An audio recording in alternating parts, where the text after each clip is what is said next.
o êxodo rural. Na última aula eu falei exatamente o êxodo rural sobre a questão da evolução do campo. Acontece hoje que nós temos sérios problemas na questão do- da saída do campo, do homem do campo, do fazendeiro do campo. Por que ele está saindo? Exatamente o êxodo rural. Eu cheguei até a falar para vocês que nós tínhamos o êxodo rural e o êxodo urbano. Bem, hoje o êxodo rural tem números maiores do que o êxodo rural, ou seja, aqui tem uma seguinte, a modernização na agricultura brasileira estimulou a que denominamos êxodo rural, que é a migração de um grande contingente de pessoas do campo para a cidade, ou seja,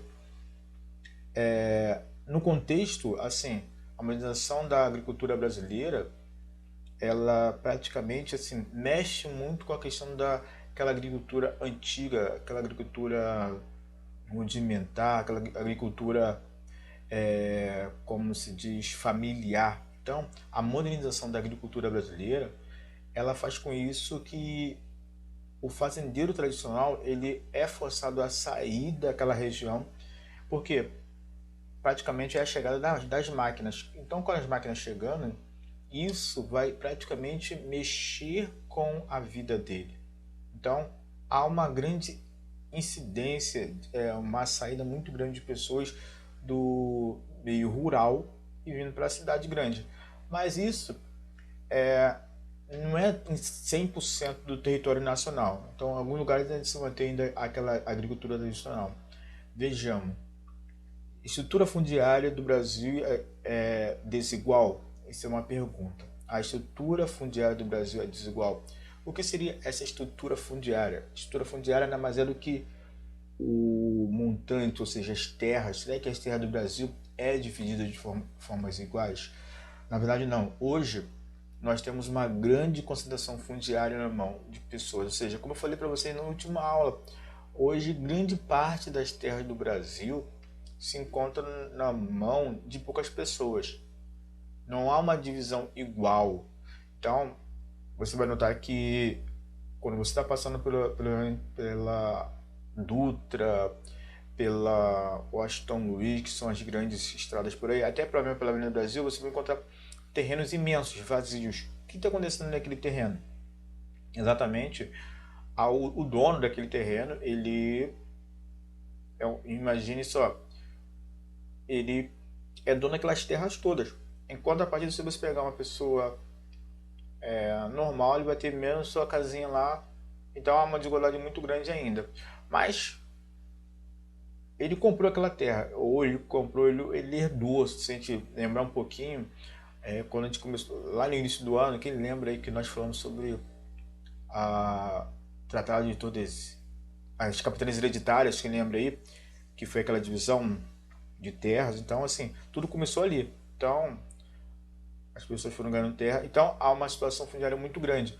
Então, hoje no Brasil, há uma desigualdade muito grande na questão territorial, ou seja, na mão de tem muitas terras na mão de poucas pessoas, perfeito? A concentração fundiária e conflitos na terra. Isso é uma questão já histórica no Brasil. O que seja isso? Hoje, em pleno 2020, nós temos brigas por territórios. Por exemplo, principalmente lá na região norte do Brasil, vira e mexe você encontra um noticiário que fala que invadiram um território indígena, mataram tantos índios em troca em procura de quê?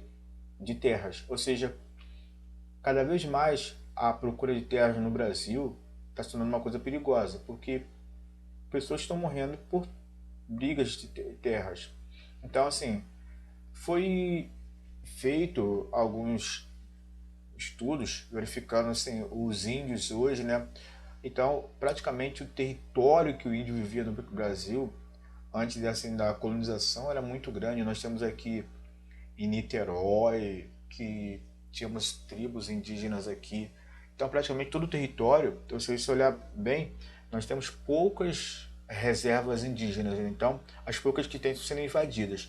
Então, isso é um grande problema que nós temos hoje, essa concentração fundiária e os conflitos de terras.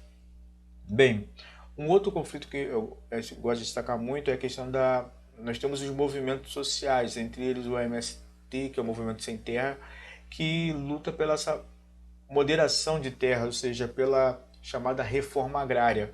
O que seja a reforma agrária? A reforma agrária ela vem de anos e anos e anos, desde que eu me conto gente, a reforma agrária vem uma... Aparece um político, aparece outro e é feito a reforma, trata-se da reforma agrária frequentemente, mas o que nunca sai do papel. Ou seja, reformar a agrária, ou seja, distribuir terras para algumas pessoas. Ou seja, a distribuição de terra, tipo deslocamento de terra, porque temos propriedades produtivas e propriedades improdutivas. E essas propriedades improdutivas é que está na mira. Então, no Brasil acontece muito esse tipo de manifesto, ou seja, as pessoas invadem terras a fim de moradias. Então, vira e mexe, você vai ler o jornal, certamente, isso é uma dica que eu passo para vocês, pessoal.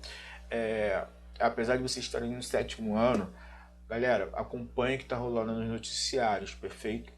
Para não ter nenhuma dor de cabeça. Então, fica aí para vocês essa dica de reforma agrária, o que pode cair para vocês. Então, fica para aí o exercício da página 376 e 377, ok? Um forte abraço do professor Fábio e até o nosso próximo encontro. Falou? Forte abraço.